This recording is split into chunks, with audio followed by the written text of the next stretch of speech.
Hello guys, मैं हूं अरविंद सन्नी यादव और आज का जो टॉपिक है वो है अहिर रेजिमेंट। आज हम अहिर रेजिमेंट के बारे में हम बात करने वाले हैं और अहिर रेजिमेंट से जुड़ी कुछ सवालें हैं जो 5-6 टॉपिक हैं, जो मेन टॉपिक हैं जो मेरे वीडियो के कमेंट में आए हैं अहिर रेजिमेंट से रिलेटेड, उसको मैं कवर करने वाला हूं इस वीडियो में। तो चलिए आज हम इस पर बात करते हैं। तो अहिर रेजिमेंट से जुड़ी हुई 3, 4, 5, 6, 7 सवालें हैं, उसको मैं कवर करूँगा।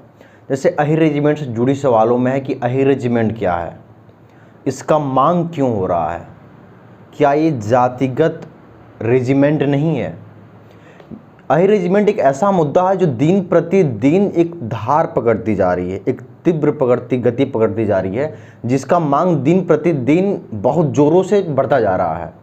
लेकिन मैं शुक्रगुजार हूँ अहिर समाज का, यादव समाज का, यदुवंशी समाज का, ये कानूनी दायरे में रह के, संविधान के अंतर्गत रह के ये अपना जो मांग है वो प्यार से, अच्छे से सरकार से मांग कर रहे हैं कि हमारी रेजिमेंट बनाई जाए। अब समझ लेते हैं कि अहिर रेजिमेंट क्या है। जब अहिर रेजिमेंट की बात आती है तो हमारा सबसे पहले ख्याल जाता है 18 नवंबर 1962 इंडो चाइना वार। 1962 में क्या हुआ था दोस्तों, चाइना ने हिंदी चीनी भाई भाई के नारा दिया और इंडिया ने भी कहा कि चलो हिंदी चीनी भाई भाई, और उसी नारे के बीच इंडिया के लद्दाख का जो क्षेत्र है उसमें त्रिशूल इलाके में जो वहाँ पे है, उसमें चाइना का जो फोर्स है, चाइनीज़ आर्मी है, उसने चढ़ाई कर दिया।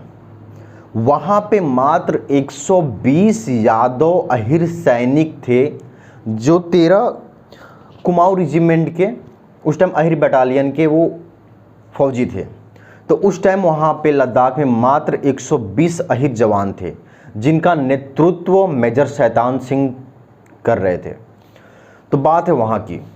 होता क्या है, 18 नवंबर 1962 में चीनियों ने चढ़ाई कर दिया और चीनी सैनिक थे 4 से 5 हज़ार की तादाद में।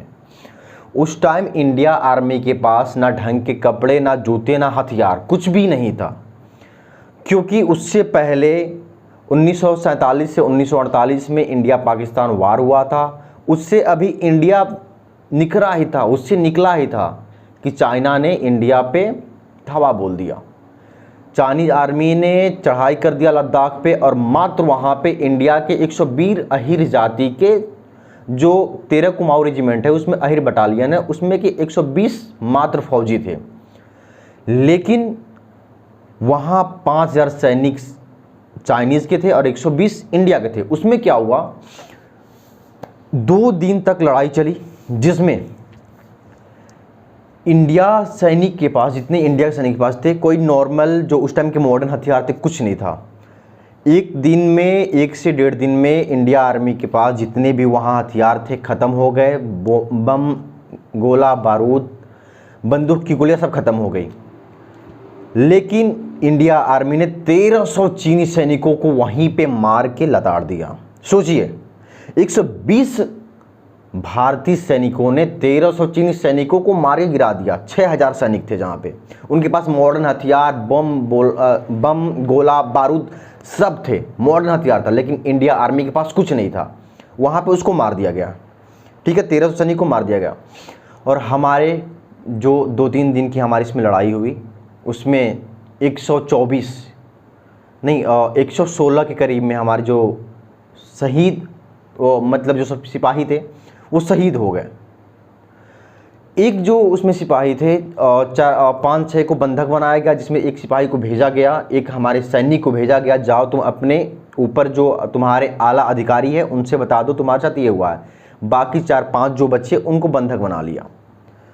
यकीन नहीं मानेंगे दोस्तों, जब महीने दिन बाद, 15 दिन बाद जब इंडिया के आर्मी के वहाँ लोग गए, अफसर गए, तो जितने भी वहाँ लोग शहीद हुए थे इंडिया फोर्स के, वो सीने पे गोली खाए थे। बहुत लोगों की आज भी ये बात करते हैं तो हमारी रुआं जो है ना खड़ा हो जाता है। उनके हाथों में बंदूक ऐसे लगे थे, सब लोग सीने पे गोली खाए थे और निहत्थे लड़े थे। 2 दिन वो निहत्थे लड़े थे, उनके पास सब खत्म हो गया। चीनी सैनिकों को जो वीर अहिर यादव थे वो 2 चीनी सैनिकों को पकड़ के उनके सर को लड़ा देते थे और वैसे वहाँ पे युद्ध किए। विश्व सैनिक गौरव के इतिहास में पहला ये एक ऐसा वार था जो मात्र 120 सैनिक 5 से 6 हज़ार सैनिकों से लड़े थे और पीछे नहीं हटे, शहादत दिया लेकिन देश के लिए लड़े। ये बात हो गई, ये क्या बोलते हैं 1962 में जो रेजांगला वार था उसके बारे में। आज भी अगर आप गूगल करेंगे या फिर यूट्यूब पे डालेंगे रेजांगला वार के बारे में तो आपको सब पता चल जाएगा।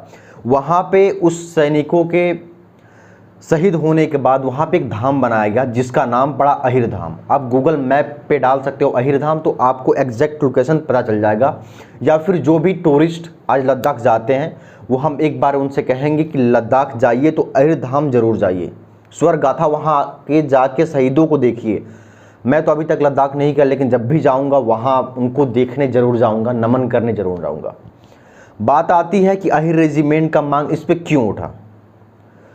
हुआ बात ही कि ये जब युद्ध खत्म हुआ उसके बाद लाल किले पे जब हमारे प्रधानमंत्री बैठे, वहाँ पे लता मंगेशकर ने एक गाना गाया, ए मेरे वतन के लोगों जरा याद करो कुर्बानी, जो शहीद हुए हैं उनकी जरा याद करो कुर्बानी। मैं गाना मुझे ज़्यादा याद नहीं तो गलती भी हो सकती है। उसमें एक और लाइन था, कोई सिख कोई जाट मराठा, ये लाइन, कोई सिख कोई जाट मराठा, कोई मद्रासी था कोई, ऐसे करके मुझे एग्जैक्ट नहीं पता है, लेकिन उसमें मरा कौन था, वीर अहिर। लेकिन इस गाने में उस शहीदों के नाम पे लिखा गया था, लेकिन उसमें अहिरों का नाम तक नहीं था। वो नाम क्यों नहीं था, क्योंकि उनके जो यहाँ पे दो उनके सीने पे जो होता है ना वर्दी, उस पर कुमाऊं रेजिमेंट था, उस पर अहिर रेजिमेंट नहीं था। तो ये इतिहास में बहुत बड़ी गड़बड़ी हुई। हालांकि जब वहाँ जाएंगे इसके बारे में हम जब पढ़ेंगे तो हमको पता चलेगा कि हाँ अहिरों के शहादत दिए थे। लेकिन नॉर्मली जब गाना बजाते हैं, ये कभी फंक्शन में होता है, तो वहाँ पे अहिर को कोई नाम तक नहीं लेता है। शहादत अहिरों ने दिया लेकिन अहिरों का एक नाम तक नहीं रहा। वहाँ अगर रेजिमेंट होता अहिर रेजिमेंट तो उनके नाम पे होता, शहादत पे होता, वर्दी पे लिखा होता उनका अहिर रेजिमेंट, और उस गाने में भी उनका नाम जिक्र होता, अहिरों का जिक्र होता। बात आते हैं अब मुद्दे पे। अब बहुत लोग कहेंगे कि क्या ये अहिर रेजिमेंट का मांग हो रहा था, ये जातिगत कोई रेजिमेंट नहीं है। तो हम आपको बता दें, इंडिया आर्मी में भारतीय जो हमारी सैनिक है, इसके आर्मी में जाति के नाम पे बहुत से रेजिमेंट हैं। Sikh regiment, Jat regiment, Rajput regiment, Rajputana rifle, Dogra regiment, जाति के नाम पे बहुत से रेजिमेंट है। लेकिन अगर यादव जाति की बात की जाए तो हमारे सैनिक में, हमारे इंडिया आर्मी में, पुलिस लाइन में, डिफेंस में मैक्सिमम जो जाति है वो सबसे ऊपर अहिर जाति है। लेकिन अहिर जाति का नाम तक नहीं आता है। ये हम लोग को बहुत सोचना चाहिए, और ये हम अपने सरकार से, मोदी गवर्नमेंट से, या फिर जो भी सरकार आए उनसे विनती है कि अहिर रेजिमेंट का प्लीज़ कृपया गठन जरूर किया जाए। उनकी शहादत को एक नम्र याद करने के लिए उनके नाम पे अहिर रेजिमेंट का गठन जरूर। दोस्तों, अगर वीडियो पसंद आया तो इसको शेयर ज़रूर करें। मैं लाइक करने के लिए नहीं बोलूँगा, शेयर इस वीडियो को ज़रूर करें। अगर कोई भी आपको सवाल अहिर रेजिमेंट के बारे में पूछना हो, एक मैं डिटेल में वीडियो बनाऊँगा रेजांगला वार के ऊपर, लेकिन अहिर रेजिमेंट के बारे में, रेजांगला वार के बारे में कोई भी आपके मन में सवाल हो तो आप बेझिझक कमेंट में जाके उसको लिख सकते हैं। मैं उस पर एक डिटेल वीडियो बना दूंगा। जय हिंद, नमस्कार।